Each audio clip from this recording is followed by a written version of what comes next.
Tzvi Lebetkin, the Rabbi from another planet. Please like, share, and subscribe, and ring that little bell. Ring the little bell so you're notified when new videos drop. And I'm quite a happy Rabbi from another planet today. Actually, I just let him in the Big Finish. That's always been a little bit stressful nowadays because Big Finish used to be awesome, right? And just like everything else in fandom, we always say, "Oh, it used to be great. That was a golden age. Now it's garbage." Every piece of fandom, everything says that.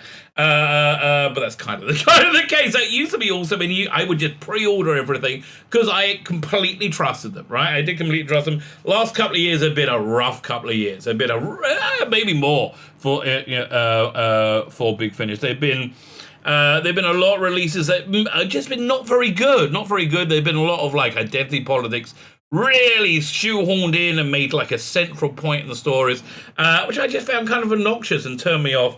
But generally speaking, the quality has been low more often than not, which is sad because they're a great company and I really like them. Funnily enough, though, their non-Doctor Who stuff is normally excellent, right? It's just the Doctor Who stuff that really fell off the cut, fell off the back of a lot. I don't know, fell off a cliff. Let's say that, fell off a cliff. So they have a new series, the Doctor Who: The War Doctor Begins, when they recast John Hurt. Now that sounds like utter insanity as the War Doctor. Just finished listening to the first box set. It is brilliant. It's really good. It's the best thing I've heard them put out in a long time. Long time. Maybe a year. It's a strong recommend. It's a very, very strong recommend. Look, to me, the kid, what's his name? Jonathan Carley sounds exactly like Jonathan Hurt. Just exactly like him. But we'll get into the details of the review and why it's going to be so unbelievably glowing with the review. But if you want to hear the quick crib notes, it's good. Go buy it. It really is. It's good. Go buy it. I not often give recommendations that direct, that strong, but I am with this one. Fine. Before you get into it, hit the like button. That'll be freaking awesome. Hit the share button. Hit that subscribe button. If you're subscribed, make sure you're still subscribed. I got something over 100 subscribers last week. I counted up as new subscribers came in. You know what my subscriber count was over last week? -2. Right? -2! Because they just keep taking them off. So hit the subscribe button. That'd be really, really great. Thank you very much. Comment. Let me know what you think. And again, strong recommendation. Oh, also, go check out my Indiegogo. Two freaking awesome graphic novels. We got Biblical, Bible Stories, Eastern Graces, Rationalist Rogues, 220 pages long. I wrote and drew this, and it's wonderful. And it's just wonderful. We got The Imperium, 105 pages long. I wrote this artwork by Dominic Rancho. Love letter to Telefancy 96.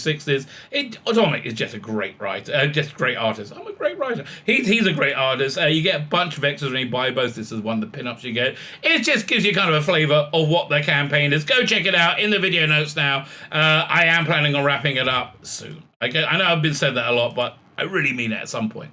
Fine, so let's look at this release. Doctor Who: The War Doctor Begins. So first thing I notice is it's a younger John Hurt on the cover, right? So there's a couple of things here. Firstly, when they first started recasting major roles like the Doctor with the Third Doctor adventures, which are generally speaking excellent, they would put the Third Doctor in silhouette in there. And then they kind of just said, nah, it's okay, we can put them on. So they've abandoned the silhouette thing here. Also, this is a younger John Hurt, and I think that was really quite important for them to say, no, he's not playing exactly the same War Doctor, it's a different War Doctor. He could play the same War Doctor to me. He said, again, they say, well, I made him a bit younger, I've less gravelly. It sounds like John Hurt, okay? It sounds indistinguishable from John Hurt, in the same way that Jake Dubman sounds indistinguishable from Matt Smith, and to a slightly lesser extent, David Tennant. But indistinguishable, right? So that's the first thing. Casting really works, and I think a lot of the praise for this set has to go to Louise Jameson. Louise Jameson directed it, and they talk about it in the extras. Because essentially, Jonathan Carley is a very young, very inexperienced, not even an actor, more of a YouTube impressionist, doing Doctor Who fan things. So Louise Jameson, she spent a day with him. She workshopped this. She workshopped his audition, and basically taught him how to act. I think he must have had the building blocks there because he knows what he's doing, right? He sounds Like Jonathan Hurt acting. I don't know how to say that more clearly. He sounds like Jonathan Hurt acting. I think she really gave him a lot of nuance to the role, and really turned him into again. I don't know if it's universal, if he's a good actor with everything, but with this, 100%, it's very good. Finally, I could detect no wokeness, no identity politics, no obnoxious, political worldviews crammed in there and lecturing us, which you do see a lot in, well, it's the entirety in Doctor Who on TV, but Doctor Who, Big Finish, you are seeing that a lot now. I didn't detect any of that. Instead, what we get is the Time War, and it eventually goes the Time War mixed with a modern take on the Dalek, the Dalek Annual. That's all like that 1960s Dalek-y feel, which is basically what they promised with Dalek Universe and didn't deliver. In this one, they actually deliver that. You do get those spills, and it really works. So let's go through the stories one by one. Doctor No More. In his place a warrior, finally joining the Time War between the Daleks and the Time Lords. But how will he go? How far will he go to end this conflict? What lines will he cross? How much of himself will he sacrifice? The War Doctor is only just beginning to find out who he is. So my only criticism of this set is he's not nasty enough. He's not. There's a part in it where you think he's committed some kind of like major atrocity, like some kind of, you're like, wow, that, and they do backtrack from that a few scenes later, which I thought was a bit of a mistake, really. I think it's much more interesting being a tortured man, who's a pacifist, being put in a position of having no option but to go to war, right? So he's still a bit too nice, right? He's still a bit too nice. So the first story, Light the Flame by Matt Fitton, always a good writer. This takes place like a millisecond after he regenerates in Night of the Doctor.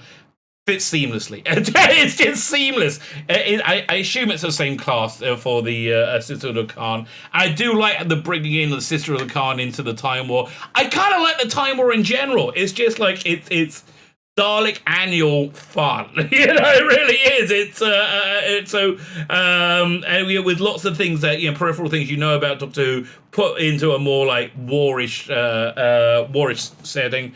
So the Sister can't have a guess. Recovering from his traumatic regeneration to do what's asked him, the Doctor has injected his name and his code. Not really that much, though, right? Not really that much. The Time Lords have plans for him and Khan. Is he ready to light the flame of war? Well, kind of he is. He kind of is. But so you have an A-B story. At first, it's a regeneration story, so he's still kind of recovering from his regeneration, but also you get some dastardly Gallifreyan backhanded politics going on as they're trying to screw over the Sister of the Khan, which you kind of see coming like a mile away, but I liked it. It has that greater Time War cast. Ramazan? What's his name, the character? Who's been in a bunch of them. It's Cardinal Rasmus. So he's been in a bunch of stories not from Dark Eyes. I think Doom Coalition is the first time we saw him. And he's a great character. He's a great character. I do like the idea of the Time Lords being at war. My only real disappointment is they're going for more of the Steve Moffat-y look at it rather than the Russell T Davies. Russell T Davies' Time War was crazy. You saw it in the interaction to his book to Rose, as like realities flipped and did crazy things, and it was just inverting. Steve Moffat's version is much more like grunts on the front line shooting it, much more shooty more than like that. But it's a Time War. It's cool. But yeah, good story. A good strong regeneration story with a little bit more going on. Well written, well directed. Again, Louise Jameson really deserves a lot of credit for this box set. I hope she's recording the next one. Lionhearts. That's the one that features the things from Warrior Gates, the Lion people.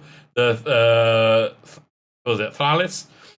Seeking out Gallifrey's new warrior, Commodore Tamasan finds that the War Doctor has invited himself on a secret mission. So that's basically how he's been deployed in the Time War. They have, in the Paul McGann Time War series, they had, I think it's one of the weaker, I think it was the first one of the weaker ones, where they basically was put into boot camp.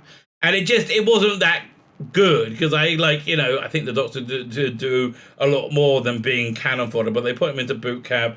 So how he is right now is he's basically a roving agent of chaos, aiming at the Daleks, going wherever he was, basically being helpful, but not being directed by the War Council or the High Council.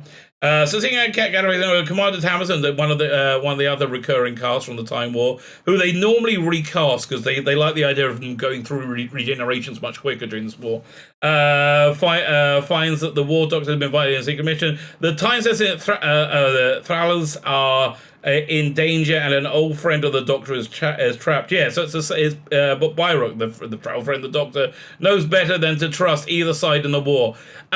This is the weakest story out of the three by Lou Morgan, and it's still pretty good. I will give this 7.5 out of 10, maybe 8. It's a really good story. So basically, it's a rescue mission to get out Byrock from behind enemy lines. A little bit Dalek light in this one. That's in fact the first 2 episodes are a little bit Dalek light. And the Doctor's faced with an impossible choice due to war. Due to these conflicts that one gets into in war, these impossible things. And again, they kind of cop out of that. They kind of cop out of it in the end. But I did like it. John Dorney plays Byrock and does a pretty darn good job. I think the strongest episode, it's a tight one. It's either Light the Flame or the 3rd episode, The Shadow Squad by Andrew Smith. I'm going to go say The Shadow Squad because this is pure Time War, right? You're actually in a Time War where time is being deployed as a weapon, which you don't see enough in the Time War. Again, it's just a little bit too shooty, right? It's just like, no, I want to see a little bit more, like timey, wibbly wobbly, timey wimey, weaponized, right? And this one really has that. Tamasan is unconvinced of the War Doctor's loyalties, although their past allies both agree that the destruction of the Dalek time strategist could be the best route to victory. So yeah, Nick Briggs' time strategist in this. Nick Briggs knocks out the park in this. He plays several different Daleks. We get our brand new type of Dalek, which is great. I love the time strategist. He's a great villain. He's a great foil. We've seen him through a lot of these Time War box sets. They're really good. But on Athria, the Daleks may have found a way to annihilate all plans to defeat them before they even begun. Yeah, so essentially there's a very clever time weapon. And then there's a very, very clever plan to defeat that time weapon, but you only find out about halfway through. Again, Doctor behind enemy lines, fighting Daleks, doing Dalek-y things, doing Time Lord-y Dalek-y things. It's like, pits of like magma, of like lava going on everywhere. It feels like a really good TV 21 comic strip. But a lot darker, done in present day. Loved it, absolutely loved it. I think this was the best story of the bunch. Again, as I said, Nick Briggs knocks out the park. Andrew Smith, Jonathan Garlick again, freaking knocks it out the park. Absolutely knocks it out the park. And there's a great guest. I think the guest cast is strong throughout. So, genuinely, this is the best thing I can remember Big Finish putting out in a long time. Long time. After I finish this, I'm going to go back and look at the. Actually, you know what? I'm going to look on my phone, which has the Big Finish app, and I'm just going to scroll down and see if I can find when's the last time I found anything this good. So I'm going to Ravagers. This is better than Ravagers, which is the Christopher Eccleston box set, right? So better than Dalek War, better than Dalek Universe 1 by a long way. It's Masterful was very good, and that's back in January, right? I think it's about the same level as Masterful, and then going back before that, wow. It's better than War Master Hearts of Darkness. Wow. It's about the same level as Out of Time 1 with Tom Baker and David Tennant. And you had to go back a long way, right? You got to go back like a year. This is one of the an outstandingly strong release for of the year. On the strength of this, I would say go out and buy up the whole range. Go and buy the whole four box sets. They're really good, and especially they tease the second one's going to be a lot more action-packed. So I'm like, yes! A lot more Dalek action, because a lot of this one's kind of just setting things up. So yeah, I'm really up for this. I'm really glad they've done this. And yeah, it's something else they say in the interviews. They gained momentum as they were recording it because they knew how freaking good it was, right? They could hear it in their ears and the cats as they were coming in, how good it, and they knew they were getting gold. They knew they were getting gold with this one. This one is classic Big Finish. Big Finish at its absolute best. Strong recommend. Very strong recommend. My name is Tzvi Lebetkin, the Rabbi from another planet. Please like, share, and subscribe, and ring that little bell. Ring the little bell so you're notified when new videos drop.